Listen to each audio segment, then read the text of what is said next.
지금 시점에 통장에서 현금이 놀고 있으면 안 됩니다, 여러분들. 월세적으로 말씀을 드리려고 제가 왔기 때문에 권한다 그러면은 이제 세 가지죠. ISA 계좌, 그다음에 연금저축, 그다음에 IRP 세 가지예요. 근데 이제 ISA가 억타 뺐다가 좀 용이하고 거기에 대한 비과세 혜택이 좀 좋기 때문에 ISA 계좌를 먼저 추천드리죠. 만들어 놔야 유리합니다. 이걸 25년도 12월에 만들었다? 그러면 2천만 원 한도가 생기고요. 그다음 26년 1월 달이 되면 또 2천만 원 생겨요. 슈퍼 ISA 계좌도 이제 나올 거예요. 비과세가 500에서 1천만 원이에요. 연금 계좌에 돈을 넣으면 만 55세까지 돈을 못 빼요. 사회 초년생분들은요, 본인이 내야 될 세금이 100만 원이 안 돼요. 결국은 돌려받는 돈이 얼마 안 되는구나. 나이가 있고 그런 상황이다 그러면 연금 계좌 저는 무조건 추천이에요. 월에 500만 원씩 나오는 연금 세팅을 할 수가 있어요.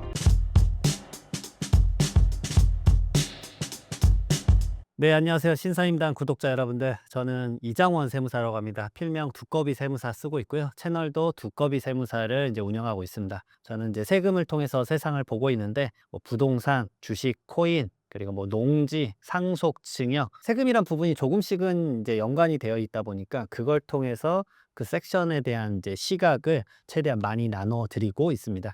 다주택자 양도소득세 중과 유예 종료일인 5월 9일 전 금매를 잡으려면 뭘 해야 될까요? 어떤 순서로 준비해야 할까요?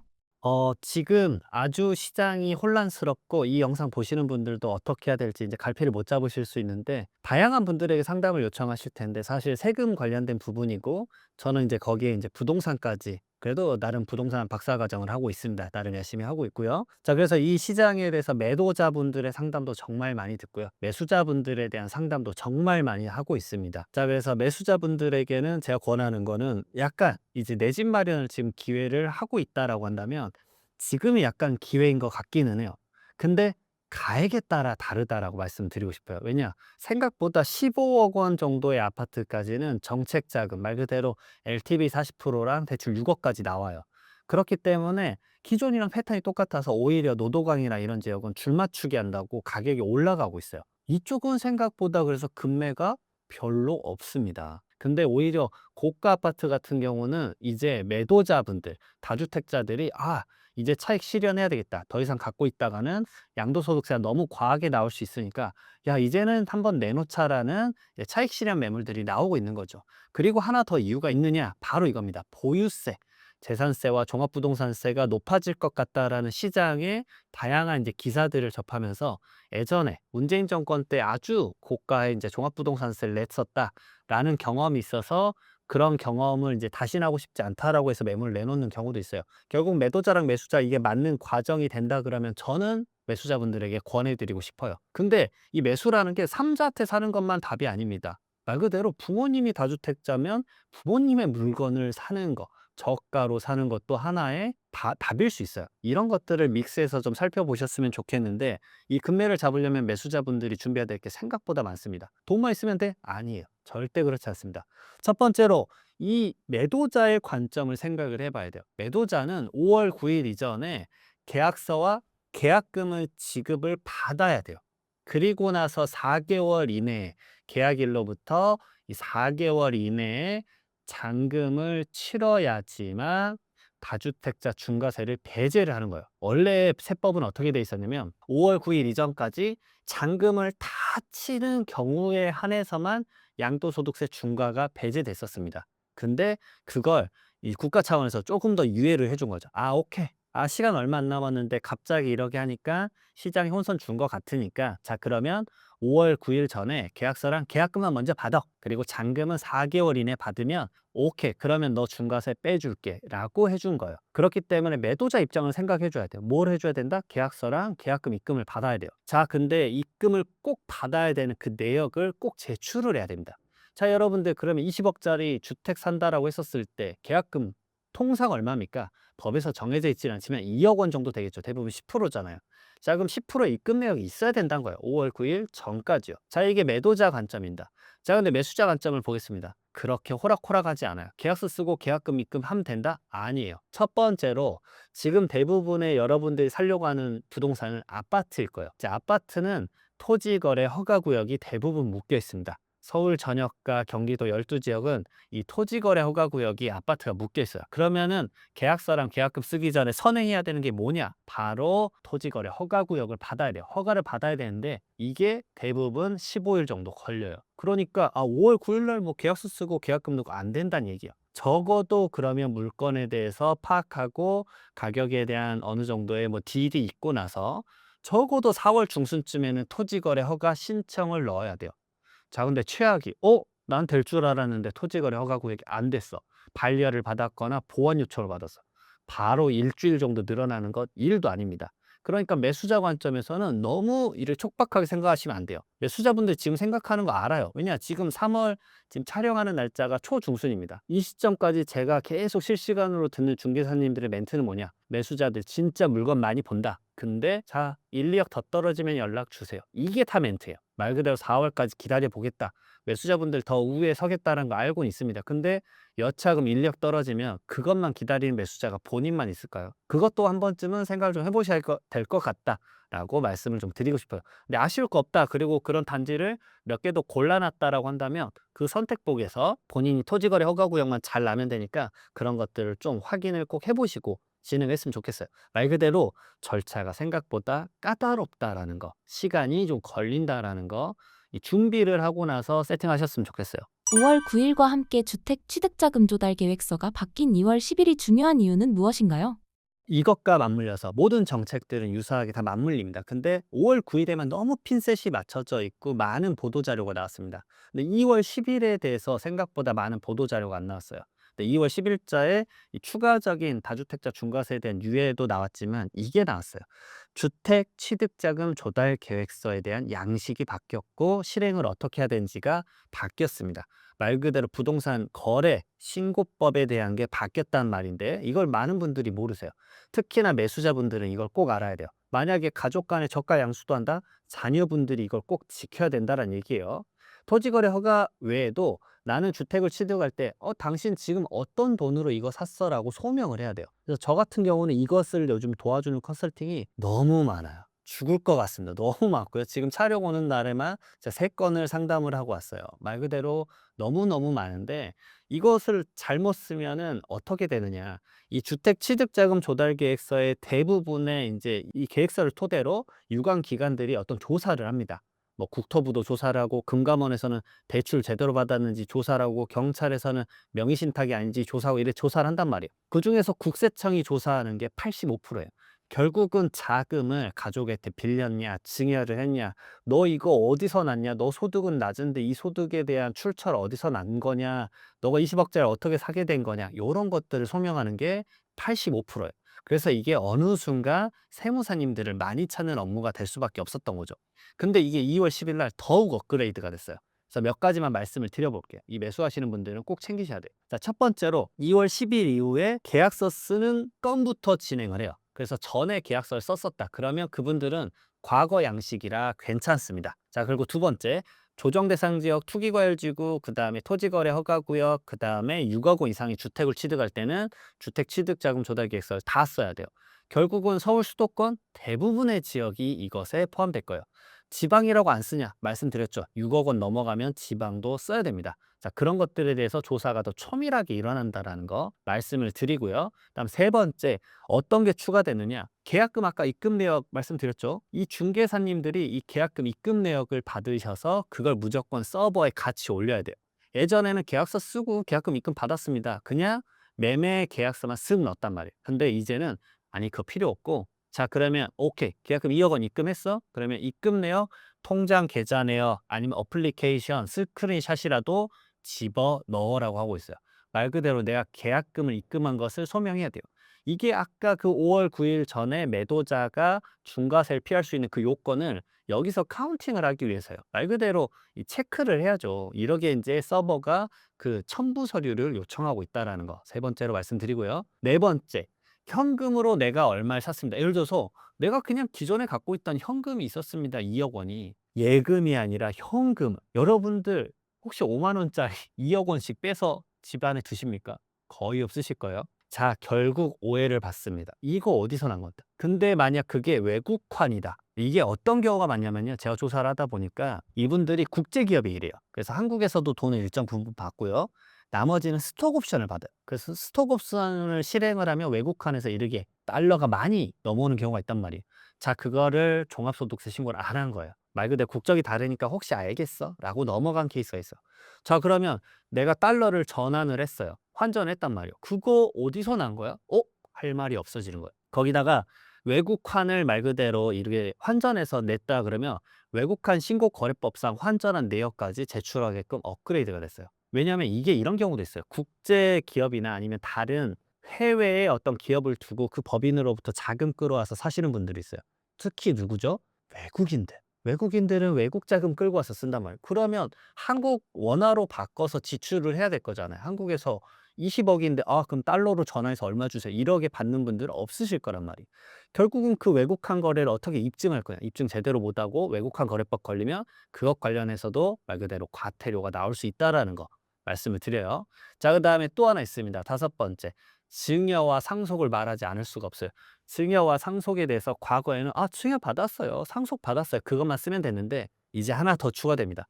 자, 그러면 증여와 상속받은 거 신고를 하셨습니까? 안 하셨습니까? 체크를 해야 돼요.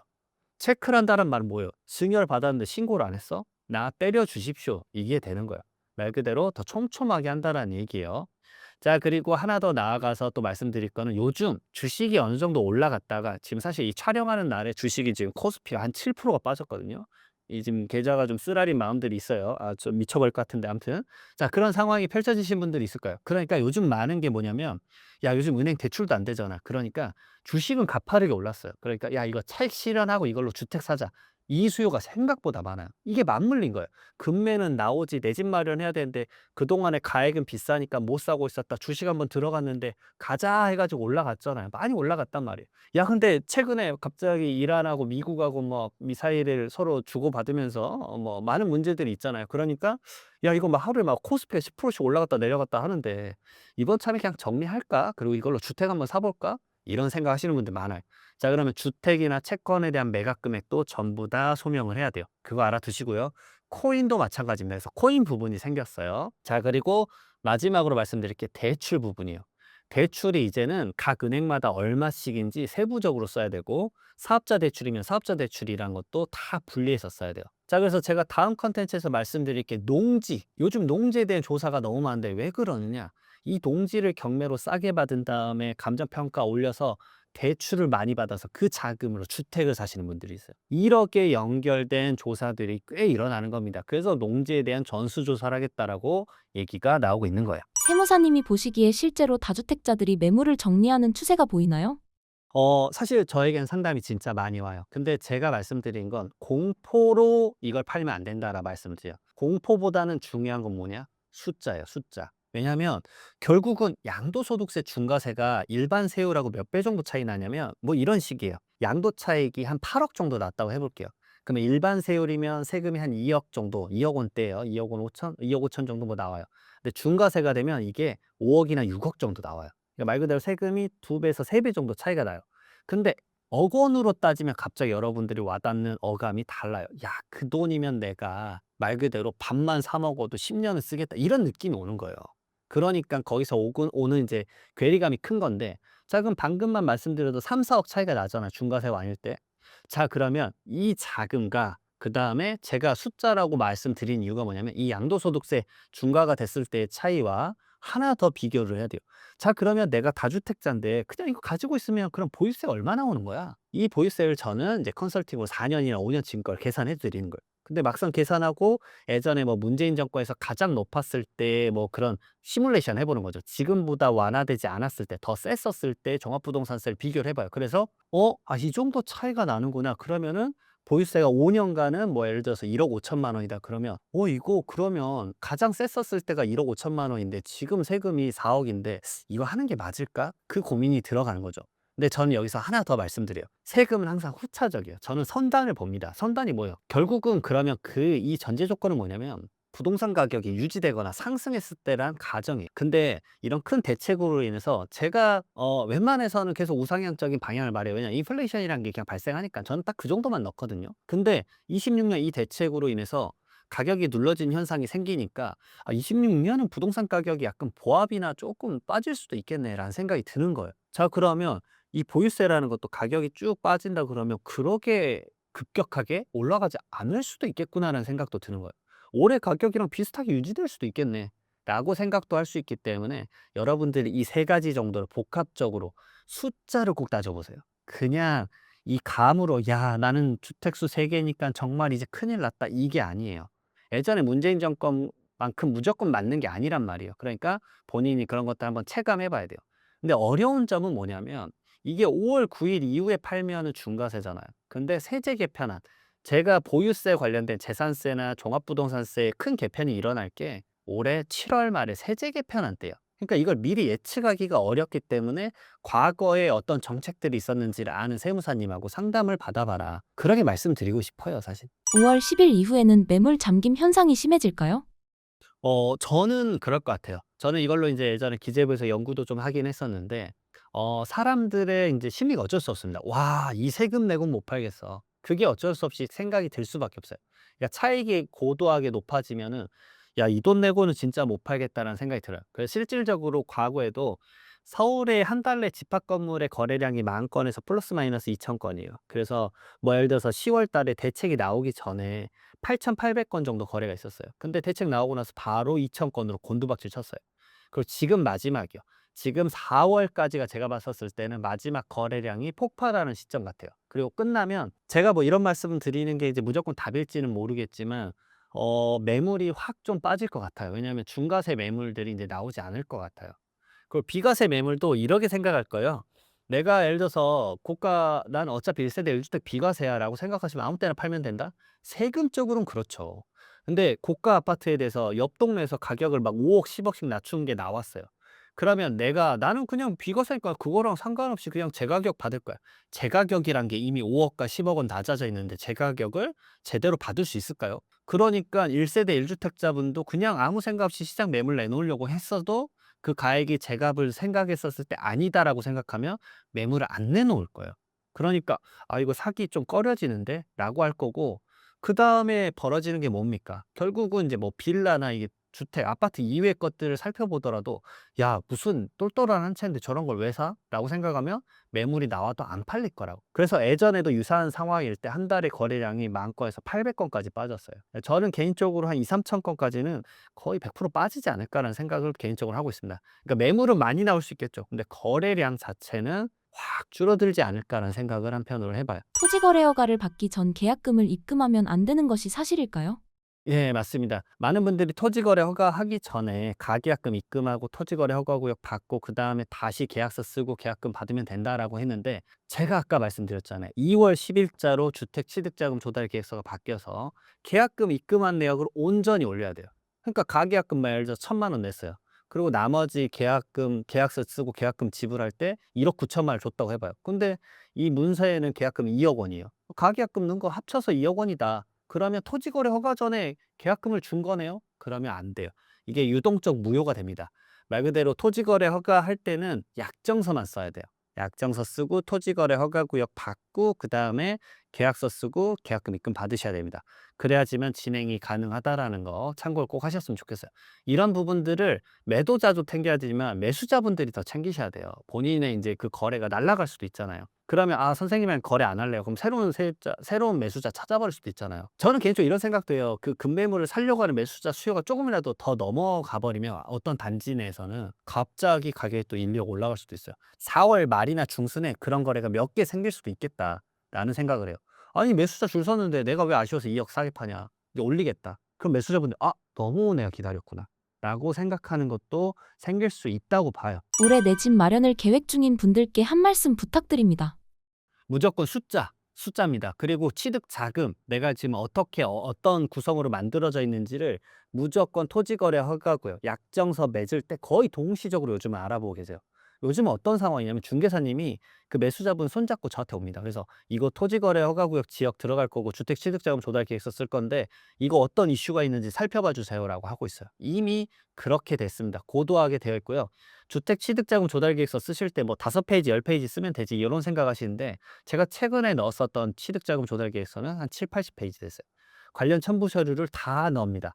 정말 엄격하게 살펴봐야 돼요. 근데 많은 분들이 이런 얘기를 합니다. 아니 시군구청 담당자분도 뭐 그렇게 많이 넣느냐고 하는데 세무사님 너무 과도한 것 아니냐. 맞습니다. 근데 제가 말씀드릴게요. 제가 이 주택취득자금 조달계획서를 작성하는 건요, 시군구청 담당자분을 설득하기 위함이 아니에요. 아까 말씀드렸잖아요. 80% 이상 그 다음에 당신의 취득자금이 어디서 났어? 증여야? 증여세 때리려고 하거나 당신의 소득 누락된 거 아니야? 종합소득세 조사를 하려고 하는 국세청 직원분들과 대화를 나누기 위해서 아주 완벽하게 세팅을 하는 거예요. 왜냐? 국세청 직원분들은 이미 국토부와 MOU 협약을 맺어서 주택취득자금 조달계획서 클릭하면 다 볼 수 있습니다. 그렇기 때문에 별도로 조사가 어차피 일어날 거예요. 여러분들 자금 조달계획서의 핵심은 결국은 나의 취득자금이 뭔가 잘못됐었을 때 세금이 더 추징받진 않을까가 아까 말씀드렸지만 85%란 말이에요. 그러니까 국세청 직원분들의 눈높이에 맞추셔서 진행을 해야 된다는 거, 정말 다시 한번 말씀을 드립니다. 최근 들어 더욱 부모가 자녀에게 증여를 주저하거나 고민하는 이유는 무엇인가요? 일반적인 현금 증여나 이런 부분들은 그냥 아주 편하게 진행을 하면 되는데, 증여 상담은 그 이후에 자녀가 그걸 통해서 이제 부동산을 취득할 겁니다. 그리고 주식시장 좋을 때 이걸로 자녀가 투자할 수 있게끔 마련해 줄 거예요. 요런 것들이 많아요. 결국 그 다음에 자산 형성으로 넘어가는데 그 자산 형성에 대한 소명 요청이 많기 때문에 약간씩은 주저하시는 것 같아요. 근데 이제 너무 공포감에 휩싸여서 안 하시는 것보다는 미래에 내가 이제 재산이 너무 많아서 상속세를 좀 줄이기 위함이다. 아니면 자녀한테 이제 마중물을 좀 마련해 줘야지. 이런 관점에서 증여를 해주시는 분들이 많기 때문에 그런 관점이라면 정확하게 이제 수치화시키고 그동안 실무가 어떻게 진행되는지를 명확하게 인지하신 다음에 진행하면 전혀 문제가 없으니까 그런 것들을 폭넓게 알아보고 진행하셨으면 좋겠어요. 하루에 현금을 어느 정도 인출하면 국세청에 자동으로 정보가 넘어가게 되나요? 800만 원씩 며칠에 나눠서 뽑으면 괜찮은 걸까요? 맞아요. 이 정보는 제가 촬영할 때마다 너무 많이 듣는 질문인데, 사실 국세청에 자동으로 넘어가는 게 아니라 FIU에 넘어가요. FIU는 이제 말 그대로 STR이라고 너무 이상한 거래가 있으면은 그것에 대해서 확인하거나, CTR이라 그래서 뭐 1,000만 원 이상 인출 금액이 있다라고 하면 그것에 대해서 소명을 해야 돼요. 그러니까 ATM은 그래서 요즘 자주 돈을 못 빼죠. 한 번 뺄 때 100만 원, 그다음에 하루에 600만 원밖에 못 뽑게 돼 있습니다. 다 이유가 뭐냐면 이게 증여에 대한 추징을 하려고 눈이 빨갛게 보는 건 아니에요. 이거 가장 핵심은 보이스피싱입니다. 블랙마켓, 그다음에 특히나 마약 거래, 요런 것들을 잡아내기 위해서 FIU라는 기관에서 이런 것들을 조사하는 거예요. 그래서 ATM으로 돈 뽑는 거는 사실상 뭐 한도가 정해져 있으니까, 그리고 그렇게 3일 연속 뽑으면 옆에 이제 이상한 아저씨가 서 가지고 "같이 서로 가시죠." 이러실 거예요. 그러니까 이런 것들 조심하세요. 경찰서로 바로 가실 거고요. 왜냐면 보이스피싱 인출책으로 오해받아요. 진짜 심각합니다. 요런 것들 조심하시고, 두 번째로 인제 창구에서 돈을 뽑으면, 사실 요즘 어르신분들이 창구 가서 돈 뽑으면 다 의심해요. 왜냐하면 요즘 여러분들 솔직히 현금 인출해 본 적 언제세요? 창구 가서. 은행 창구에 앉아 본 적도 언젠지 기억도 안 나실 거예요. 1 년에 한 번 정도 있을까 말까잖아요. 근데 거기 가서 갑자기 거액의 현금 1억을 뽑은다? 그러면 갑자기 은행 직원이 의심을 해요. "왜 이 돈을 뽑으세요?"라고 물어보게 되어 있어요. 결국은 이제 보이스피싱 당한 건 아닌가, 도와주려고 엄청나게 이제 여쭤보는 거죠. 그렇기 때문에 이 현금을 인출하는 것도 생각보다 쉽지 않고요. 1,000만 원 넘어가면 전부 다 인제 그 기관에, FIU에 넘어가요. 그리고 그 가입들이 너무 많이 쌓이면 국세청에도 통보될 수 있죠. FIU도 유관기관에 통보를 해서, 이게 뭐 블랙마켓은 아닌 것 같은데, 블랙머니는 아닌 것 같은데 이거 한번 조사해 보세요. 증여세 조사해 보셔야 될 것 같아요. 뭐 요럴 수도 있죠. 그리고 인제 혹시나 이렇게 인출을 하시다가 상속이 일어났다. 이 다른 관점에서 말해 볼게요. 이런 경우가 있어요. 어머님의 계좌인데 딸이 와서 계속 출금을 해요. 뭐지? 뭐지? 한단 말이에요. 그럴 수도 있겠죠. 근데 그 자금이 두 가지예요. 딸이 그것을 약간 악용한 케이스도 있어요. 그러면 상속인들 간에 말 그대로 치고받고 싸우는 게 펼쳐집니다. 그럼 범죄잖아요, 사실은. 어머님이 아프신데 돌아가시기 전에 이 돈을 빼자. 왜냐? 돌아가시고 그 말 그대로 사망 신고하고 안심 상속 원스톱 서비스라면 어머님의 계좌가 묶여요. 그러니까 묶이기 전에 내가 어머님 모시고 있었는데 당연히 어머니한테 돈 빼는 건 내가 할 수 있지라고 해서 빼시는 분들이 있어요. 근데 모든 상속인들이 협의를 가져야지만 뺄 수 있다라는 거 참고하시고요. 자, 그다음에 두 번째로는 "야, 이거 상속 재산에서 빼야 되겠다." 말 그대로 상속세 많이 낸다는데, 아니 말 그대로 계좌에 돈이 없으면 본인들이 어떻게 알겠어? 라고 생각하시는 경우가 많아요. 근데 전혀 아니에요. 돌아가신 날로부터 1년 내 2억 원, 돌아가신 날로부터 2년 내 5억 원의 현금 인출 금액이 있으면 그 소명을 상속인들이 해야 돼요. 못하면 그것도 상속재산에 얹어서 세금을 추징하기 때문에 그런 부분들까지 염려하셔야 돼요. 그러니까 너무 많은 금액을 빼버렸다 그러면 오해를 살 수밖에 없어요. 그러니까 결국은 돌아가신 날로부터 10년 동안에 부모님 계좌를 다 낱낱이 들여다보고 있기 때문에 그렇게 호락호락하지 않다라고 또 말씀을 좀 드리고 싶어요. 부동산을 거래할 때 국세청에서 문제 삼지 않는 금액은 어느 정도이며 이를 통해 아낄 수 있는 세금은 어느 정도인가요? 이게 실제 지금 양도소득세 중과세 때문에 부모님들이 많이 고려하고 있고 많이 물어보고 있습니다. 근데 좀 결론부터 말씀드리면 제가 상담을 해보니까 20억 넘어가는 아파트는 어려워요. 왜냐? 자녀가 우선 돈이 없어. 취득세 낼 돈도 없어. 솔직히 힘들어요. 돈이 없단 말이에요. 그러니까 가액이 많이 필요해요. 그렇기 때문에 힘든데 대부분 20억 기준으로 그냥 한번 말씀 쭉 드려볼게요. 그러면 자녀 한 명이 이걸 사겠다라고 하면은 3억 원과 30%는 기본적으로 낮출 수가 있어요. 근데 둘 중에 작은 금액이요. 그러면 20억에 30%는 6억인데 3억이 더 작잖아요. 그러니까 3억까지 낮춰서 17억 원까지는 자녀가 자금을 주면 20억짜리 아파트를 사가는 데 있어서 증여세 문제가 생기잖아요. 그렇지만 저가로 샀기 때문에 양도소득세, 부모님의 양도소득세는 20억으로 계산을 해요. 결국은 이 20억의 기준을 잡을 때 첫 번째로 감정평가라는 걸 받아야 돼요. 그래서 가격을 최대한 낮추는 거예요. 최대한 낮춰서 20억을 낮추고 나서 3억까지 빼고 그 다음에 그 가액을 자녀가 실질적으로 이체한 내역을 입증을 해야 됩니다. 자, 그러면 17억 원에 20억짜리 가져올 수 있는 거예요. 생각보다 이런 생각을 하실 거예요. 별로 못 낮추네? 그러면 이렇게 하셔도 돼요. 더 낮추셔도 됩니다. 낮춰도 되는데 그럼 낮춘 만큼 뭐가 생기느냐? 그 부분에 대해서 증여세를 내야 돼요. 그러니까 17억 원인데 10억으로 했다 만약에. 그럼 7억 원의 이 저가가 더 생기잖아요, 추가로. 그럼 7억 원에 대한 여러분들은 증여세를 내셔야 돼요. 이 정도면 증여세가 한 1억 5천 정도 나와요. 그러니까 7억 원 싸게 하는데 1억 5천 증여세 내겠다라고 하신다면 그렇게 진행을 하셔도 되는데 조사가 나올 확률이 너무 높아요. 그래서 소명을 좀 해야 된다라는 상황이 많이 펼쳐집니다. 자, 그래서 이런 식으로 권할 수 있어요. 자녀가 만약 결혼을 했다. 그러면은 자녀가 뭐 딸이라고 하겠습니다. 그러면 사위가 있잖아요. 자, 그러면 20억의 부동산을 50%씩 사는 거예요. 그러면 얼마씩이죠? 각각 10억 원씩이요. 그러면 각각 3억 원과 30%를 뺄 수가 있어요. 자, 그럼 얼마씩 뺄 수 있죠? 3억 원씩 빼는 거예요. 맞죠? 그럼 각각 7억 원씩 주면 되기 때문에 아까보다 3억 원이 더 낮아진 14억 원으로 거래를 할 수 있죠. 자, 생각보다 그럼 가격이 많이 낮아져요. 자, 이런 시뮬레이션도 돌릴 수 있다는 거 하나 더 말씀을 드립니다.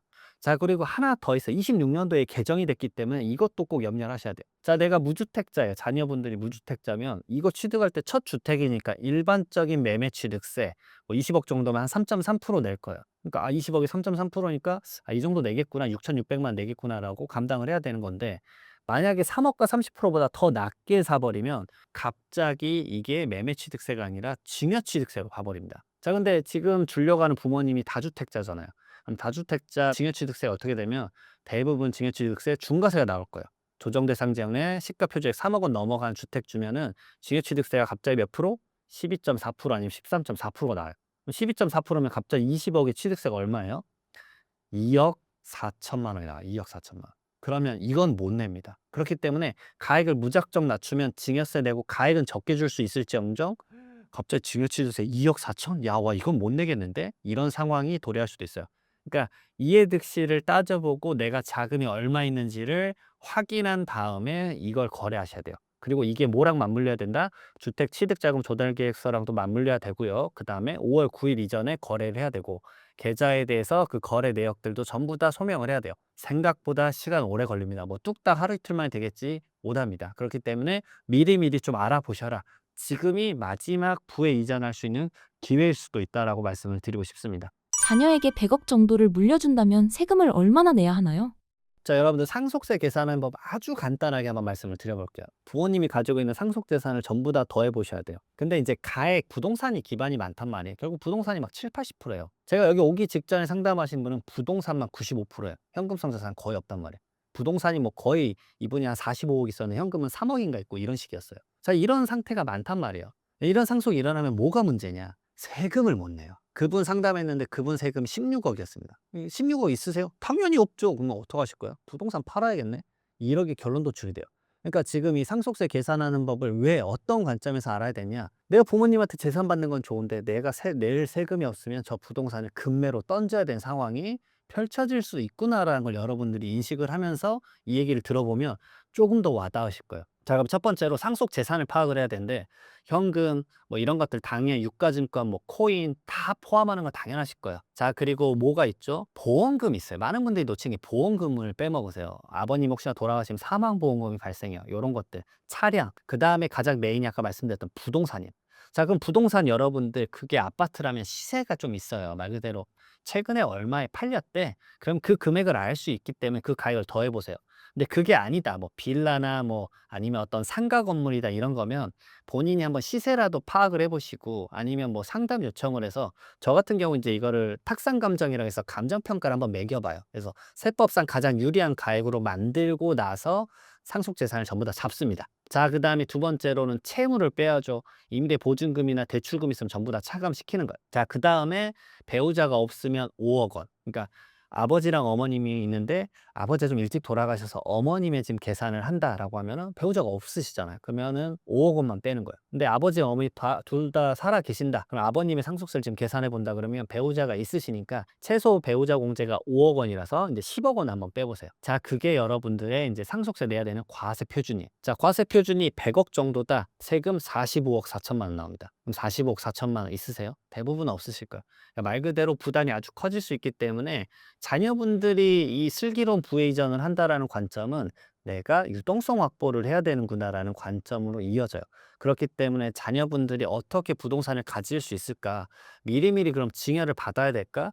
요런 것들에 대한 안을 짜 보셔야 돼요. 예를 들어서 고가 주택이 있으면 '저걸 내가 어떻게 받지?' 이런 생각을 하기 전에 내가 유동성이 있으면 미리미리 그 자금을 사 오시는 것도 답이에요. 저가로 아까 말했듯이 사 오고 나서 그 유동성을 부모님한테 주고 뭐 요런 것들을 짜 보는 것도 답입니다. 물론 지금 조정 대상 지역이나 인제 토호제 지역 이 지역들은 인제 토호제 때문에 2년 실거주를 해야 되기 때문에 저가 양수도를 한다 그러면 2년 실거주도 당연히 좀 고려를 하긴 하셔야 돼요. 상속과 증여 중 어느 방법이 더 유리한지 판단하는 기준은 무엇인가요? 제가 결론부터 말씀드리면 수치는 두 번째인 것 같아요. 첫 번째는 가족의 상황이에요. 자, 말 그대로 부모님이 '이놈은 진짜 나쁜 놈이야.' 이럴 수 있잖아요. 자녀분 안 주고 싶다 그러면 세금의 문제가 아니라 유언장 써서 자기가 자기를 모시는 좋아하는 자녀에게 전부 다 주고 싶을 수 있잖아요. 선행은 그거예요. 선행은 그거고 두 번째로는 그 방식을 어떻게 줄 것이냐를 고민해야 돼요. 왜냐하면 증여로 줬다가는 추후에 상속인들 간의 유류분 청구 소송을 하면서 또 치열하게 싸웁니다. 정말 싸우는 거 너무 많이 봐요. 2천만 원 가지고 싸우는 게 허다해요. 막 150만 원 갖고 싸우는 게 상속이에요, 상속. 왜냐? 이 상속은요, 재산의 많고 적음이 아니라 감정이에요, 감정. 가족 세금이기 때문에 결국 그 결을 부모님과 자녀분들이 공론화시키면서 대화를 나눠야 돼요. 그래서 저는 이런 관점을 많이 말씀드려요. 부모님이 딱 정해준다? 저는 개인적으로 X예요. 왜냐? 부모님이 딱 정해주면요. 다른 자녀는 무슨 생각을 하냐면, 오케이. 돌아가시면 유류분 청구 소송 바로 해야겠다. 이미 머릿속에 계산기를 돌리고 있단 말이에요. 그래서 그 전에 앞서서 말씀드리는 게 재산에 대한 가액을 명확하게 말씀하지 않으셨으면 좋겠어요. 내가 10억짜리 아파트 하나 있고 상가 5억짜리 하나 있고 현금 3억 있어. 그러면 바로 계산기 돌린단 말이에요. 자녀분들이 막 그냥 빠릅니다. 해서 저 상가 5억짜리 내 거 뭐 이러신단 말이에요. 그러니까 그런 감정 그런 식으로 말하지 마시고 뭐 요런 것들이 있는데 "너희들은 어떤 방식으로 가져가는 게 좋겠니? 그래도 하나씩은 좀 따져 보겠다." 근데 이게 부동산 하나가 막 30억짜리 40억짜리가 있으신 분이 있어요. 자, 그러면 결론부터 말씀드리면 그게 만약에 주택이다라고 하면 절대 주지 마십시오. 왜냐? 그걸 주는 순간 자녀분들이 물론 효도를 하면 좋아. 정말 좋아. 근데 효도를 안 하면 미칩니다. 갑자기 내 노후 생활이 박살나요. 평생 내가 일궜던 30-40억의 그 주택 한 채가 뺏긴 것처럼 느껴지실 수도 있어요. 그래서 저는 노후 생활의 이제 주도권 관점에서라도 이제 결국 이게 전부 너무 이해가 달라요. 그래서 상담을 하면서 저는 이제 어느 정도의 방향성을 잡아 드립니다. 결국 부모님이 원하는 방향이 있거든요. 근데 다른 자녀도 섭섭해할 수 있으니 "이런 방향이 어떻겠냐."라고 말씀을 드리는데 거기에 인제 숫자가 들어가는 거예요. 두 번째 숫자가 들어가는 겁니다. 상속일 때는 얼마, 증여일 때는 얼마. 자, 이런 것들의 디테일을 좀 알아야 된다는 얘기예요. 그리고 마음 착한 자녀를 주고 싶어도 증여세는 누가 냅니까? 자녀가 내야 돼요. 그러니까 자녀가 또 자금 여력이 없으면 주지도 못합니다. 생각보다 이것도 쉽지 않아요. 그러니까 다양한 다각도로 따져볼 때 우선 첫 번째로 이 감정의 얘기들을 좀 들어봐야 되고 거기를 듣고 나서 제가 숫자를 말해 주고 들어보시는 거예요. 결국은 어느 하나의 딱 방향성이 있진 않습니다. 결국은 가족마다 좀 시츄에이션이 다르다라는 거 참고를 한번 해 보시면 큰 도움이 되실 것 같아요. 결국은 상속세를 먼저 계산해 보는 건 아주 필요해요. 왜냐면 그거 기준점으로 딱 잡고 거기서 증여냐 상속이냐 요런 갈래를 매겨 보는 게 좋습니다. 통장에 놀고 있는 현금과 적금처럼 매달 꾸준히 넣을 돈이 있을 때 예적금보다 훨씬 효율적으로 굴릴 수 있는 방법이 있을까요? 우선 지금 시점에 통장에서 현금이 놀고 있으면 안 됩니다, 여러분들. 놀고 있으시면 안 되고 말 그대로 원화가치 지금 이런 말하면 그렇지만 박살이 나고 있기 때문에 여러분들 이러시면 안 되고 당연하지만 어떤 적정한 투자는 좀 이루어져야 된다고 생각을 해요. 뭐 결론부터 말씀드리면 하다못해 ETF라도 하셔야죠. 지수 추종 ETF라도 하셔야 된다고 보고 있어요. 그 이제 배당 성향으로 할 건지 아니면은 뭐 성장형으로 할 건지 아니면 채권형으로 할 건지 그런 것들은 좀 따져봐야 되겠지만 저는 무조건 이제 어떤 방식 요즘 좋은 투자 방식이 많이 있어요. 근데 당연하지만 절세적으로 말씀을 드리려고 제가 왔기 때문에 권한다 그러면은 이제 세 가지죠. 결국은 ISA 계좌, 그다음에 연금저축, 그다음에 IRP 세 가지예요. 근데 이제 ISA가 가장 뭐랄까요? 넣다 뺐다가 좀 용이하고 그다음에 거기에 대한 비과세 혜택이 좀 좋기 때문에 ISA 계좌를 먼저 추천드리죠. 그리고 사회초년생이 이걸 보고 계신다? ISA 계좌는 이 뭐랄까요? 이거 할까 말까 고민하는 건요. 진짜 생각도 하지 마시고요. 만들고 그다음에 거기다 돈을 넣을까 말까를 생각하세요. 왜냐하면 이게 만들어 놔야 유리합니다. 왜냐하면 연마다 한도가 2천만 원이에요. 근데 연마다 한도가 2천만 원인데 이걸 25년도 12월에 만들었다? 그러면 2천만 원 한도가 생기고요. 그다음 26년 1월 달이 되면 또 2천만 원이 생겨요. 말 그대로 만든 시점부터 1년을 따지는 게 아니라 그냥 단순히 연도별로 따지는 거예요. 그러니까 아무 생각 없이 만들어 놨다가 내가 투자금을 넣을 수 있는 게 2천만 원씩 계속 켜켜이 쌓일 수도 있잖아요. 그러니까 사회초년생들 지금 만들어만 놨어요. 근데 아니 난 그래도 주식 공부를 그래도 1년을 해봐야지. 아 하세요. 만들어 놓고 하라고요. 그래서 27년도가 딱 됐는데 야 이제 주식 좀 해봐야지. 근데 그때 2천만 원 가지고 고작 투자를 한다? 그럼 원하는 수익성이 안 나올 수 있잖아요. 근데 미리 만들어 놨어. 26년도에 만들어 놨어. 그때 신사임당 보고 이장훈 세무사가 말해서 만들어 놨는데 한도가 27년 되니까 4천만 원이 됐네. 4천만 원을 투자를 한다? 수익률 10% 생기면 400만 원이잖아. 이거 괜찮은데? 나 잘 만들어 놨네. 만들어 놓고 활용도를 생각하시는 거예요. 이거는 말 그대로 손실이 하나도 없고 무조건 득이 되는 거니까 우선 아무 생각 없이 만드는 거예요. 그런 관점으로 ISN 생각하셔야 되고 두 번째로는 사회초년생분들은 예전하고 뭐 달라요. 뭐 재형저축 20%막 뭐 그런 옛날 얘기 하고 싶지도 않고 지금 여러분들이 현금 넣어놓으면 이자율 얼마입니까?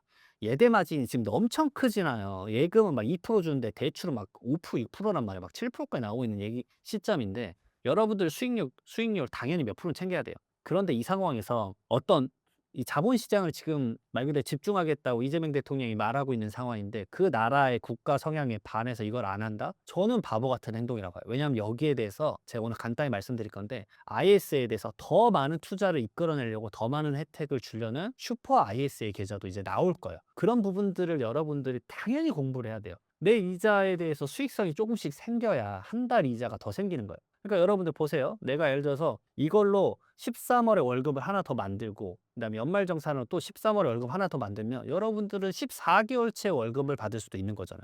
요런 아이디어를 생각하는 게 필요하다 말씀을 드리고 싶어요. 이번 ISA 개편안에서 자산을 순식간에 불릴 수 있게 만드는 가장 파격적인 치트키 혜택은 무엇인가요? 우선은 ISA 계좌의 간단한 설명부터 좀 아주 간단한 것부터 좀 설명을 드려볼게요. ISA 계좌는 핵심은 비과세와 분리과세예요. 말 그대로 내가 예금이나 펀드를 개별적 상품에 담으면 거의 대부분의 이제 총괄적인 논리는 이자 소득이란 거 아니 배당 소득이 발생해요. 이걸 우리는 금융 소득이라는 표현을 씁니다. 이자랑 배당을 합쳐서 금융 소득이라는 표현을 써요. 자, 그러면 일반적인 거는 원천 징수 15.4%를 떼요. 원래 14%고 1.4%의 지방소득세가 포함이 돼요. 그러니까 내가 100만 원 벌면 15.4% 그냥 국가에서 확 가져가는 거예요.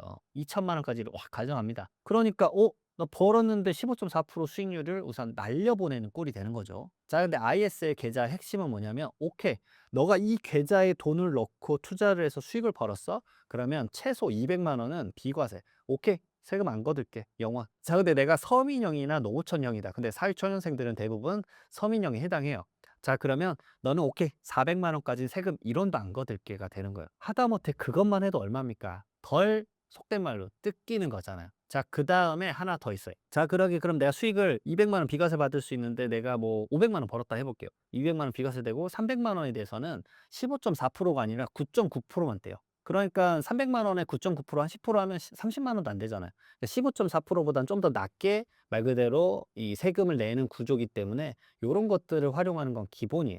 근데 아까 말씀드렸던 이번 개편안 제가 '개편이 될 것 같다.'라고 생각하는 게 방향성이 아직 확실하게 확정되진 않았어요. 물론 인제 영상이 올라올 때는 확정이 될 수도 있는데 나라 자체에선 자본시장 계속 밀고 있습니다. 그러니까 이건 만들 거예요. 그리고 나라에서 지금 자금이 필요해요. 어떤 것 때문에 만들었냐면 두 가지예요. 우리가 ISA 계좌를 활용해서 가장 많이 투자하는 건 뭐냐면요. 결국은 국내에 상장돼 있는 해외 ETF가 제일 많아요. 왜냐하면 ISA 계좌는 국내 투자를 유도하기 위해서 해외 주식 투자한 것에 대해서는 혜택을 안 줘요. 해외 주식 투자를 아예 못 합니다. 사지도 못해요. 근데 국내 거만 살 수 있어요. 그러니까 이렇게 만든 거예요. 국내에 상장시키는데 해외 지수에 연동시킨 ETF를 사게끔 하는 거예요. 그게 제일 니즈가 많아요. 말 그대로 그건 세금 많이 내잖아요. 근데 그거를 비과세 항목인 ISA 계좌를 활용하면 나이스니까. 근데 이걸 인제 어떻게 인제 국가 차원에서 고민을 하냐면 환율 문제가 있죠.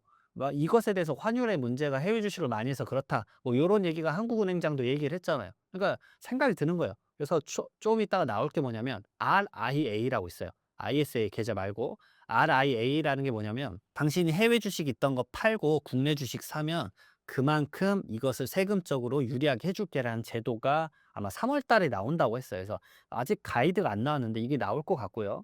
그런 차원이 하나고 그다음에 두 번째로는 뭐냐면 우리나라 이제 먹거리 만들어야 돼요. 물론 알고 있습니다. 지금 삼성하고 하이닉스 미친 듯이 올라간 거 알아요. 그게 뭐죠? 모든 AI나 첨단 산업에 기반이 되는 반도체를 만들 수 있는 원소스를 갖고 있는 거잖아요. 근데 우리나라 반도체 계속 잘 나갈 거예요. 잘 나가야 되겠죠. 그리고 두 번째로 또 뭐가 있습니까? AI도 있고 근데 피지컬 AI예요. 우리나라는 사실은 AI를 새로 만드는 건 상당히 힘든 것 같아요. 좀 뒤처져 있는 느낌이어 가지고 그 부분에 대해서 피지컬 AI로 왜냐면 우리는 전자기기는 잘하니까 거기다 AI를 믹스시키는 걸 잘할 것 같기는 해요. 그다음에 나머지 것들에 인제 그 기술들이 필요하죠. 왜냐하면 먹거리를 만들어야 되니까. 자 그 부분에 대한 엄청난 국가적 차원에서 기업을 몰아주는 펀드를 만든 거예요. 뭐 60조 짜리 만든다거나 그랬어요. 자 거기서 공모를 해서 이제 여러분들에게 돈을 받아서 이것을 기업들에게 투자를 해 주겠다라고 계획을 국가가 하고 있는 거예요. 거기다 당연히 그럼 어떤 혜택을 줘야 돼요? 자금 많이 모으려면. 그게 슈퍼 ISA인 것 같아요. 제가 봤을 때는. 그런 시스템을 만든다고 했는데 그게 장점이 뭐냐면 첫 번째로 비과세가 500에서 1,000만 원이에요. 훨씬 더 높게 해 주고요. 그다음에 뭐 예를 들어서 그것에 대해서 자금을 끌고 오는 것에 대해서는 소득 공제도 해 주겠다. 말 그대로 내가 급여를 받았는데 그걸 슈퍼 ISA 계좌로 옮겨? 오케이. 그러면 그거 소득 공제 다 빼 줄게. 요런 것도 지금 의논되고 있는 것 같아요. 자 그다음 세 번째는 원래 ISA 계좌는 1 인당 하나예요. 근데 오케이. 중복해서 만들 수 있게 해 줄게. 뭐 요런 식의 지금 느낌들을 여기다 넣고 있어요. 그러니까 '야 이거 나오면 이건 그냥 만들어 놔야 되겠다.' 근데 제가 왜 만들어 놓으라고 말씀을 드리냐면 이런 정책적으로 슈퍼 ISA 같은 게 나오면요. 대부분 일시적인 상품이에요. 왜냐하면 어떤 뭐랄까 제도가 나오는 건데 이 제도의 기대 방향성에 꼭 하나 있는 게 뭔지 아세요? 그게 뭐냐면 이걸 인해서 세수의 일실이 얼마 생기는지 기록을 한단 말이에요. 말 그대로 연구를 합니다. 자 그러니까 목표치가 있을 거잖아요. 자 이 정도는 우리나라가 그냥 국가 차원에서 밀어주자. 세수가 이걸로 인해서 뭐 3조, 5조, 뭐 10조를 못 걷어도 "야 이 정도는 오케이 해 주자."라고 한단 말이에요. 그러면 그 목표치가 차면 귀신같이 대책을 없앨 거예요. 저는 장담합니다. 왜냐 과거에도 그런 금융상품이 엄청 많았어요. 유사한 게 연금보험이 있어요. 예전에 연금보험 액수 월마다 한도도 없었어요. 근데 너무 많이 집어넣으니까 월 150 뭐 이런 거 한도를 정한단 말이에요. 결국은 여러분들 이 슈퍼 ISA 계좌도 처음 만든 사람이 위너입니다. 만들어 놓고 생각하시는 게 맞아요. 그렇기 때문에 저도 나오면 아무 생각 없이 우선 만들 거야. 만들고 그다음에 '얘를 어떻게 활용할까? 추후에 언젠가는 내가 이걸로 승자가 될 수도 있다.'라는 생각을 한번 해 보시고 고민 한번 해 보십시오. 장기적으로 봤을 때 이런 성격의 ETF는 관심을 가져봐도 좋겠다. 모아볼 만한 테마는 무엇일까요? 참 어려운 것 같아요. 왜냐하면 국내 주식은 너무 이게 낙차폭이 요즘 큰 것 같아요. 그래서 국내 주식에 대해서는 뭐 개별 성태는 절대 제가 말할 수는 없을 것 같고 ETF를 한다 그러면 저는 비율을 좀 따져 봐요. 그러니까 배당형의 인컴 말 그대로 소득으로 좀 가져올 수 있는 그 프로를 저는 한 30% 정도 그다음에 안정성 채권 형태도 한 30% 그다음에 뭐 이제 젊으신 분들 위주예요. 그다음에 뭐 인제 본인이 인제 그래도 내가 좀 리스크를 하더라도 뭐 성장형 해서 좀 수익 확 한번 받아 봐야지. 뭐 그게 요즘 그거잖아요. 항공우주 산업 쪽인 거잖아요. 왜냐하면 일론 머스크가 인제 하반기에 인제 스페이스X를 아마 상장할 거니까 뭐 그런 부분들 뭐 로켓랩이나 뭐 요런 것도 있습니다. 소형의 인제 로켓이나 뭐 이런 것들 하는 것들. 그런 성장형에다 투자한다 그러면 그 비율은 뭐 40% 정도. 결국은 포트폴리오를 어떻게 짜느냐인데 저는 개인적으로 성장형에다가 너무 기술주 위주로 넣지 말라고 말씀드리는 게 만약에 사회초년생이 이런 거 넣었다가 이게 비트를 한번 하면 일상이 파괴돼요.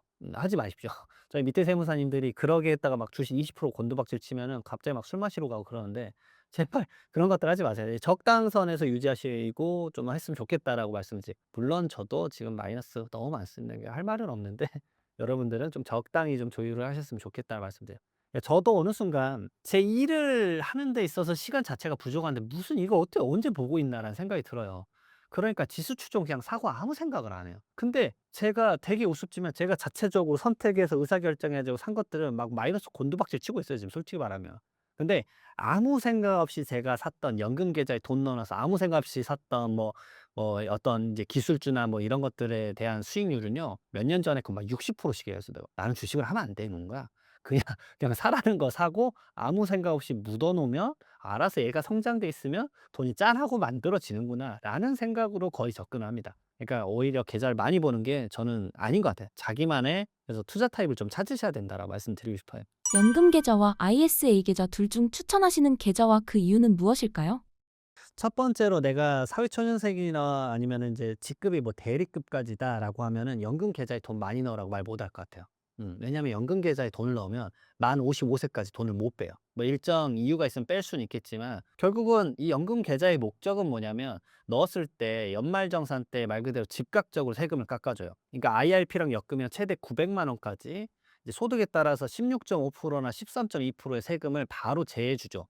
그럼 900만 원에 13.2%만 해도 얼마입니까? 100만 원이잖아요. 100만 원의 세금을 바로 깎아줘요. 근데 제가 이 말씀 왜 드리냐, 사회초년생분들은요, 본인이 내야 될 세금이 100만 원이 안 돼요. 그러니까 100만 원을 깎더라도 내가 원래 내야 될 세금 다 연말정산 해봤더니 40만 원이에요. 그럼 40만 원만 돌려받는 거예요. 요 비율을 잘 몰라요. 그러니까 생각보다 이걸 많이 집어넣어서 이걸로 투자를 하더라도 결국은 돌려받는 돈이 얼마 안 되는구나라는 게 첫 번째고요. 두 번째로는 대리급까지는 그래도 아직까지는 뭐 내 집 마련이 많이 안 돼 있는 분들이 많으실 거예요. 근데 아까 말씀드렸잖아요. 연금 계좌는 55 세까지는 돈을 못 빼요. 근데 내 집 마련할 때 '아 생각해 보니까 연금 계좌에 돈 다 넣어 놨네.' 이러면 어떡합니까 여러분들. 뺄 수는 있어요. 그러면 자기가 받았던 세액공제를 전부 다 다시 토해내야 돼요. 그러니까 그게 무슨 실익이 있습니까? 그러니까 그 바보짓을 하지 말라고 말씀을 드리고 싶어요. 근데 내가 인제 쪼끔 인제 약간 나이가 있고 그런 상황이다 그러면 연금 계좌? 저는 무조건 추천이에요. 왜냐하면 연금은 크게 세 축이라고 봐요 저는. 첫 번째 국민연금. 그래서 국민연금이 요즘 최근에 제도가 많이 바뀌었어요. 그러니까 이미 기존에 안 됐었던 부분들에 대해서도 나이 드신 분들은 제가 권하는 게 뭐냐면 "한 번에 다 돈 넣어 버려라." 그러면은 연금 그 보장률이 자체가 지금 41.5%에서 뭐 43%로 업그레이드가 돼 가고 있는데 더 많이 받을 수도 있기 때문에 차라리 연금, 국민연금 챙기는 게 첫 번째. 이게 예를 들어서 제 나이 정도 되면요. 솔직히 말하면 저는 이제 막 이제 40대 초반인데 이제 30대 후반이면서 이 경계선에 있는데 그렇습니다. 저는 연금 못 받을 것 같아요 솔직히 말하면. 국민연금 나 때까지 있을까? 솔직히 이런 퀘스천이 있습니다 솔직히 말하면. 저는 제가 이제 받을 수령할 나이대쯤 되면은 70 세나 75 세부터 주지 않을까라는 생각도 솔직히 말씀드리면 해요. 극단적으로 나온 연구 결과에는 90 세예요. 저는 못 받아요. 솔직히 알아요. 근데 이걸 받을 수 있는 나이에 접어드신 분들은 이거 연금을 많이 넣어서 받아라라고 하고 싶어요. 그래서 국민연금 첫 번째 챙기고 두 번째가 뭐냐?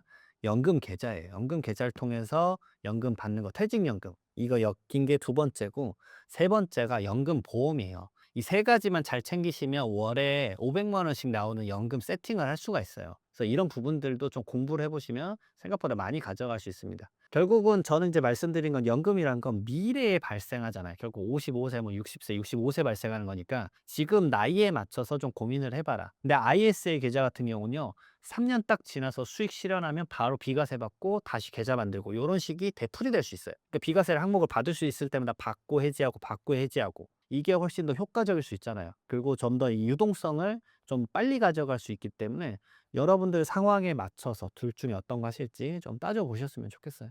농사를 짓지 않으면 강제로 뺏는다는 게 사실일까요? 구체적으로 어떤 절차를 거쳐 강제 매각이 이루어지나요? 우선은 지금 이재명 대통령이 이제 주택 쪽은 어느 정도 대책을 좀 정리한 것 같다라고 생각을 하셔서 기존 정권들은 사실 주택 시장에만 몰입을 했죠. 결국은 이제 가장 필요한 게 거주잖아요. 말 그대로 의식주 중에 가장 중요한 거 아닙니까 또. 그렇기 때문에 이 부분에 대해서 많이들 집중을 했었는데 이거 어느 정도 되니까 이제 어딜 본다? 농지를 보기 시작하는 거야. 결국 다양한 부동산들에 대해서 살펴보기 시작하는데 그럼 이게 이재명 정권에서만 있었던 거냐? 아닙니다. 문재인 정권 때 아직도 기억합니다. 왜냐?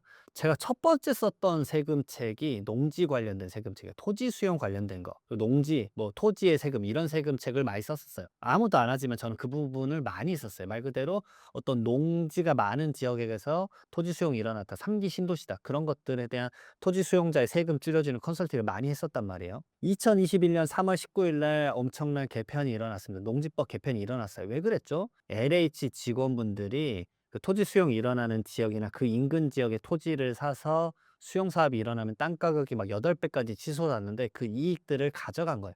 그래서 막 경찰 조사하고 그때 난리도 아니었어요. 그래서 그때 농지법이 한번 대대적으로 바뀌었었습니다. 그래서 그다음부터 전수조사나 이런 거 일제조사나 뭐 이런 지역마다 경기도나 뭐 충청도나 사실 도청 사이트에 가면 한 번씩 조사해요. 많이들 조사해 가지고 인제 이런 것들을 살펴보고 있었는데 이거를 대통령이 말한 거죠. "야 이거 농지 이게 가격이 이게 맞아?" 근데 그게 대부분 어디냐면 이게 또 억울한 게 지역마다 편차가 너무 커요. 부동산과 같습니다. 말 그대로 서울은 농지가 우선 없죠. 예전엔 농지가 좀 있었죠. 뭐 송파가 제가 알기로는 특산물이 배였어요, 배. 예 강동인가? 거기가 특산물이 배였습니다. 배나무가 많아서. 이제 그런 시대도 있었죠. 언제적 얘기인지 모르겠어요. 잠실 원래 그 호박 그거였잖아요. 뭐 그건 넘어가고. 경기도권이에요 인제. 결국은 3기 신도시나 다양한 공공택지지구를 만들어야 되는데 그 수도권 투기 말 그대로 수도권에 대한 공공택지를 개발할 수 있는 개발 호재 지역 근처의 농지를 투기 목적으로 사는 사람들이 많아졌다라는 거죠. 그래서 그 부분들에 대한 조사를 하겠다라고 어느 정도 이제 결정한 것 같아요. 근데 이게 인제 전수조사를 하게 되니까 '전국에 있는 다른 농지 소유자들도 좀 피해를 보긴 하겠구나.'라는 생각이 들어요. 그래서 오히려 좀 걱정되는 게 지금 뒤에 질문지도 나오지만 이런 경우가 많아요. 뭐 경상도나 강원도나 전라도에 농지를 상속받은 서울 경기권에 계신 분들이 '아 피해를 좀 보겠다.' 왜냐 상속받았는데 사실 거기 부모님이 농사 짓던 거고 두 번째로는 그 농지 팔려고 여러분들 내놓으셨을 거예요. 근데 안 팔리잖아요. 가격의 문제가 아니라 아무도 문의가 안 와요. 지방에는 이제 농사를 지으실 분들이 없어요. 막내가 77살이라고. 말이 안 된다고요. 못 지어요. 그렇기 때문에 그 농지가 안 팔리는 상황도 있는데 그 상황에서 억울하게 전수조사 나온다? 약간 그러면 좀 당황스러울 것 같아요. 그래서 아마 이런 부분들이 이제 국가가 알고 핀트를 잡는 건 수도권 지역 위주이지 않을까. 예 저는 서울은 이제 농지가 거의 없으니까 당연히 어딜 보겠어요. 이 경기도와 인천 그다음에 좀 더 내려가면 충청도 일부 지역과 세종시 저는 요 정도 그다음에 광역시 지역 일부들을 좀 보지 않을까. 왜냐면 광역시 지역들도 공공택지지구 아직도 하고 있습니다. 그래서 그런 지역들에 대한 조사가 좀 일어나지 않을까라는 생각이 들어요. 그래서 이러게 되면은 강제 처분, 매각 바로 되느냐? 사실은 이러기까지 극단적으로 가는 경우는 많지 않아요. 대부분 어떤 잘못을 했었을 때냐? 농지를 막 전용해서 쓰고 있는 거예요. 농지인데 막 말 그대로 거기다가 막 땅 아스팔트 깔고 막 식당을 운영하고 있거나 그런 경우 많습니다. 근데 유사한 케이스가 뭐가 있었어요? 대통령이 한 게. 그런 거 있었잖아요. "야 계곡에 있는 불법 정관 말 그대로 상인들 전부 다 조사하세요." 이거 했잖아요. 유사맥락이에요. 농지도 마찬가지잖아요. 말 그대로 농지에다가 막 그냥 큰 식당 지어 가지고 막 운영을 하거나 어떤 걸 운영한다 그러면 농지에 맞지 않게 쓴 거잖아요. 그런 것들 불법에 대한 뭐 불법 농사 지역화 뭐 요런 것들을 살펴봐 가지고 극단적으로 가장 강하게 나가는 게 뭐냐면 이행 명령이에요. 자 그러면 이행을 하실 줄 알고 이행 명령을 했는데도 6 개월간 만약에 그 이행을 안 했어요. 농지대로 쓰시고 직접 쓰시고 농사 지으세요. 왜냐? 우리나라 농지법은 경자유전이에요. 말 그대로 본인이 직접 지어야 돼요. 소작을 주는 건 불법입니다. 소작이 가능한 건 딱 하나예요. 한국농어촌공사 농지은행을 통해서 농지를 임대 주는 경우만 가능해요. 아주 어렵죠. 근데 알아요. 이 영상 나오자마자 댓글 엄청 달릴 겁니다. 농지은행에 올려도 아무도 농지연금도 안 되고 농지 임차도 안 하는데 뭔 소리 하냐. 알아요. 저도 경매라니까 알고 있습니다. 그게 문제라는 거예요. 웬만한 농지를 농사 짓는 사람이 없어요. 알아요. 농지 그거 임대료 얼마인지 아세요? 1 년에? 10만 원에서 15만 원 받아요. 막 몇백 평 해더라도. 진짜 얼마 받지도 않는데 그 농사를 지어 줄 사람을 구하는 것도 어려워요. 왜냐하면 농지가 관리가 안 되면 이런 경우가 많단 말이에요. 농지에다 막 쓰레기 버리고 간단 말이에요. 그냥 농지 주인이 관리가 안 되니까 그것도 운영 좀 해 달라고 막 어쩔 수 없이 그래서 주변 사람들한테 소작을 맡기는 거예요. 그러니까 제가 아시는 건 소작을 맡길 수밖에 없어서 맡기고 뭐 이런 식이에요. 쌀 한 포대 받고 고구마 한 박스 받고 1 년에 그거 하나 받아요.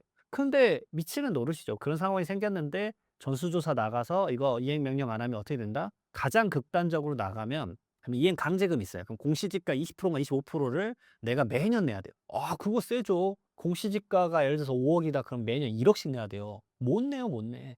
그게 극단적인 거고 그다음에 하나가 추가돼요. 강제 매각 조치가 있습니다. 인제 이재명 대통령이 말한 게 가장 극단적인 상황이 강제 매각을 말하기는 했는데 강제 매각을 가는 경우는 뭐 그때 이제 국무회의에서 "단 한 건도 없었다."라고 뭐 말은 하는데 어떻게 되는지는 찾아보긴 해야 되는데 제가 알기로는 강제 매각 가끔 이제 처분을 하긴 하는 걸로 알고는 있어요.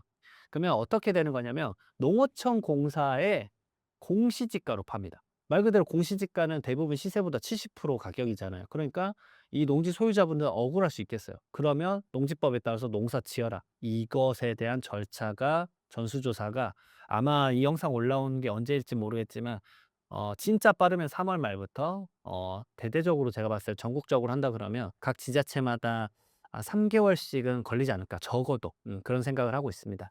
그래서 여름쯤 되면 가이드가 나와서 어느 정도 "어떻게 해라."라고 또 농지법에 대한 변동이나 어떤 처리가 일어나지 않을까라는 생각이 듭니다. 농지법을 위반했을 때 부과되는 징역, 벌금, 그리고 이행강제금의 수준은 어느 정도인가요? 이제 가장 약한 게 뭐 과태료일 거예요. 과태료가 뭐 1 0 0원 300만 원 가장 약한 게 뭐 그런 것부터 시작을 해서 사실 농지법이 엄격합니다, 여러분들. 그래서 5년 이하의 징역까지도 있고 처분도 있어요. 이런 식으로 강력하게 정말 스펙트럼이 있기 때문에 뭐 '어떻게 허투루 생각한다.' 이렇게 생각하지 않으셨으면 좋겠어요. 한편으론 그런데 이제 그런 말도 있죠. 그렇기 때문에 농지를 활용한 어떤 사업을 거대하게 하기가 어려워요. 농지법이 그만큼 깐깐하기 때문에. 근데 한편으로는 또 이해가 갑니다. 왜냐하면 거대 자본이 모든 농지를 가져가 버리면 그게 또 이슈가 될 수 있기 때문에 그걸 막기 위한 수단이었을 수도 있겠다는 생각이 들어요. 그래서 제가 조사가 많이 일어날 것 같다 생각하는 것 중에 또 하나가 뭐냐면 그래서 농업법인이에요. 농업을 통해서 인제 농지를 산 법인의 인제 큰 거대한 이제 시스템을 활용해서 인제 뭐 운영을 할 수도 있는데 그런 법인들이 제대로 농지를 관리하고 있는 것인가? 단순히 부동산을 사서 비싸게 팔려고 농업법인을 활용하고 있는 건 아닌가? 그다음 단계로 넘어가는 거는 이제 사실은 이제 질문에 적혀 있지만 또 말씀을 드려보면 대출입니다, 대출. 왜냐하면 지금 모든 주택은 LTV, DSR 다 걸리잖아요. 근데 제가 알기로는 농지법은 이 사업자 대출로 넘어가는데 DSR을 안 거는 걸로 알고 있어요. 그러니까 대출에 대한 그 한도가 상당히 높다.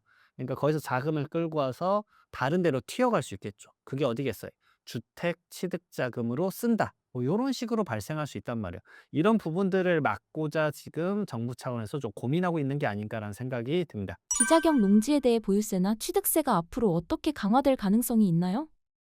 우선은 농지에 대해서 처음 취득할 때 농지 취득 자격 증명원이라는 것을 이제 받아야 돼요. 그러니까 그 해당 시군구청, 농지가 있는 시군구청이라 할게요. 내가 양평이다. 그럼 양평 시군구청에 농지과의 농지 취득 자격 증명을 받아야 돼요. 근데 그걸 처음에 받을 때요. 조건이 있습니다. 농지법에 이런 게 있어요. 그러면 본인이 양평군에 살거나 아니면 연접한 시군구에 살거나 아니면 직선거리 30km 이내에서 거주해야지만 농지증 나와요. 그래서 양평에서 직선을 쭉 그으면요. 하남시까지는 연결이 돼요. 이런 식으로 적당한 거리에 있어야지만 당신이 농사를 지을 수 있지 않겠냐라고 보는 거예요. 근데 취득할 때 그러게 보고요. 그다음에는 많이 안 보는데 그래서 그것에 대한 실질 조사를 매년 해라라고 생긴 게 21년 3.19 대책이요. 그 대책으로 이제 좀 계속 시군구청마다 어떻게 보고 있는지는 좀 관점은 다르겠지만 자 그런 식으로 보는데 예를 들어 비자경을 한다. 말 그대로 좀 이게 농사를 짓는지 않는지 모르겠다라고 하면은 우선 취득이 안 될 거고 근데 취득이 됐더라고 하더라도 추후에 자경을 본인이 직접 하지 않으면 농지에 대한 취득세를 더 걷어버리려고 하는 뭐 중과세가 생겨버릴 수도 있지 않을까라는 생각이 좀 들고요. 이건 예정이에요. 그냥 강화될 수도 있겠다는 얘기고 그다음 보유세도 농지는 웬만하면 보유세 다 빠지는데 그 보유에 대한 재산세 정도를 또 높이지 않을까라는 생각을 좀 개인적으로 좀 하고 있습니다. 근데 가장 핵심은 사실은 팔 때 양도소득세예요. 결국은 농지에 대해서 세금이 가장 많이 발생하는 건 내가 이걸 팔 때인데 내가 사실상 농지에 농사를 안 지었다라고 한다면 왜냐하면 농지법보다 세금이 더 엄격해요. 그래서 사실 농지 관련된 상담이 오시면 제가 세법 기준으로 말씀을 드리거든요. 왜냐? 방금 말씀드렸죠. 농지법상 농지 취득할 때만 해당 시군구, 연접한 시군구, 직선거리 30km 이내를 따진다 그랬잖아요. 근데 팔 때는 뭐를 따지냐면 선생님이 그 요건을 매년 지키지 않았다라고 한다면은 세금을 10%더 내는 게 있어요. 말 그대로 비사업용 토지라 그래서 중과세를 때려 버립니다. 자, 요런 게 있고요. 근데 내가 직접적으로 그 근처에서 살면서 농사를 4년 아니면 8년 이상 지었다라고 하면 작용 감면이라고 해서 성실하게 농사 지으신 분이니까 일반적인 물가 상승률 정도 올라간 농지 가격에 대해서 세금, 진짜 세금 1억 원을 빼주겠습니다. 지방소득세 포함해서 1억 1천만 원 빼주겠습니다라고 하는 작용 감면 요건을 충족할 수 있어요. 근데 8년 이상 지어야 돼요.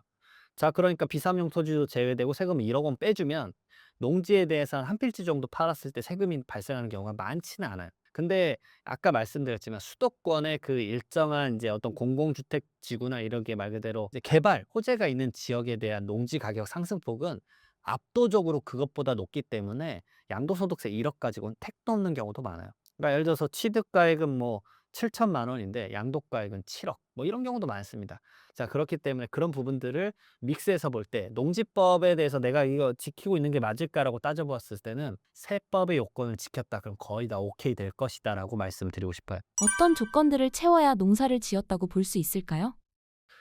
농지법상 사실 이제 농사를 지었는지 말았는지 여부가 제가 이 농지 관련된 콘텐츠 찍었는데 솔직히 그 댓글 제일 많았어요. 좀 되게 놀랐는데 "이장들부터 조사해라." 뭐 이런 얘기가 많았어요. 생각보다 놀랐고 근데 이 농지라는 것에 실제 농사를 지었는지 여부를 확인하는 건 생각보다 어려워요. 왜냐하면 그 농지과 직원분들이 몇 명이나 되겠어요. 근데 그분들이 그 수많은 농지에 매일 가 있을 수도 없고 언제 이 사람이 와서 농사 짓는지도 알 수가 없잖아요. 그냥 주말에 와 가지고 틱 하고 농사 지으면 그러면 농지과 직원들 주말마다 와 가지고 "농사 짓고 있습니까? 누구세요?" 막 확인할 수도 없잖아요. 자, 그래서 인제 '어떤 식으로 조사를 할까.'라고 생각이 들었는데 첫 번째로 당연히 뭐겠습니까? 우선은 '개발 예정지 인접 지역의 농지 위주로부터 좀 조사를 많이 강화하지 않을까.' 하는 생각이 들어요.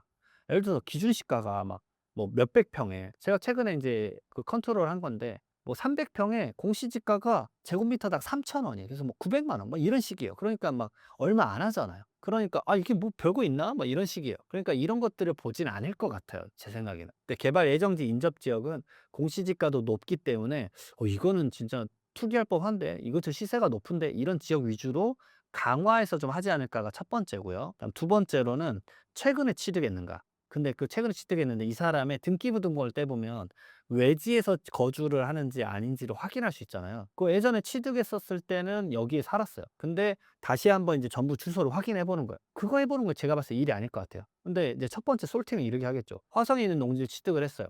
근데 화성에 있는 농지를 취득을 했는데 이 사람 사는 주소를 봤더니 저기 노원구야. 뭐야 갑자기? 매년 이제 바뀔 수 있잖아요, 주민등록 주소가.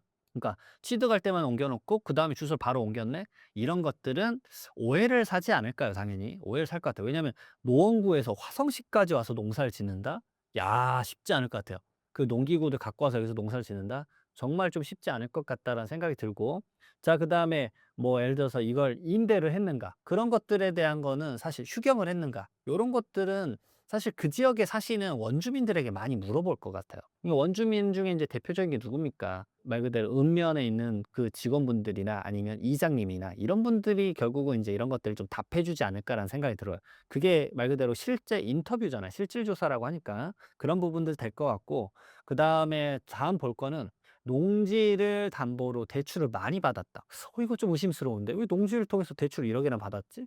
요런 의구심이 좀 들 것 같아요. 그러니까 다양한 면모들을 볼 거니까 여러분들은 이와 관련된 것들 좀 준비를 하셨으면 좋겠고 당연하지만 농지 대장, 농업 경영체 확인서, 그다음에 경작 증빙 서류, 하다못해 내가 씨앗방이나 농약방 갔다 그러면 그런 것들 간이 영수증이라도 챙겨놔야 돼요.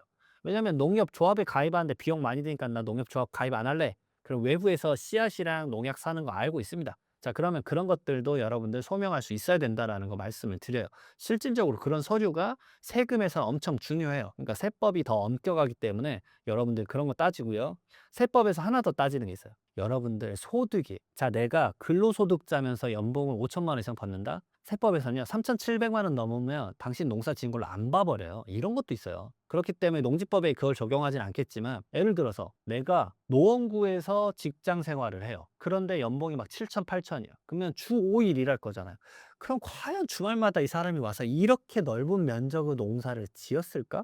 진짜 지었을까? 라는 이제 합리적 의심이 들겠죠. 그러면 여러분들에게 파종 시기, 그다음에 여기에 되었을 때 얼마의 씨앗들을 샀는지, 물은 어떻게 줬는지, 비를 어떻게 줬는지 요런 것들 다 따져 볼 거예요. 근데 여러분들 억울한 상황 생기는 거 알아요. 왜냐하면 이게 밭농사, 과수원 농사랑 또 논농사가 달라요. 논농사는 무슨 일이 펼쳐지냐면 대부분 대농을 많이 짓습니다. 왜냐하면 전체 벼를 짓는 거니까 트랙터 마을 단위에서 빌려 가지고 돌려버린단 말이야. 알아야 알고 있습니다. 근데 그런 것들에 대한 소명을 이제 어떻게 할 것인가, 여러분들이 조금이라도 서류를 좀 만들어야 되지 않을까라는 생각을 들어요. 이제 다양한 면모들을 볼 거니까 여러분들 미리미리 준비할 수 있는 부분들은 좀 준비하셨으면 좋겠습니다. 구독자분들께 한마디 해주신다면요? 네, 여러분들 오늘 또 다양한 주제로 많이 말씀을 드렸어요. 주택, 최근에 이제 양도소득세, 증여, 그다음에 ISA 계좌, 그다음에 농지 매각, 뭐 다양한 것들 말씀드렸는데, 여러분들 어떤 고민이 있더라도 다 어느 정도 해결은 있을 거라 봅니다. 그런 것들 다 신사임당 채널에서 다 해결하시기를 바라겠습니다. 감사합니다.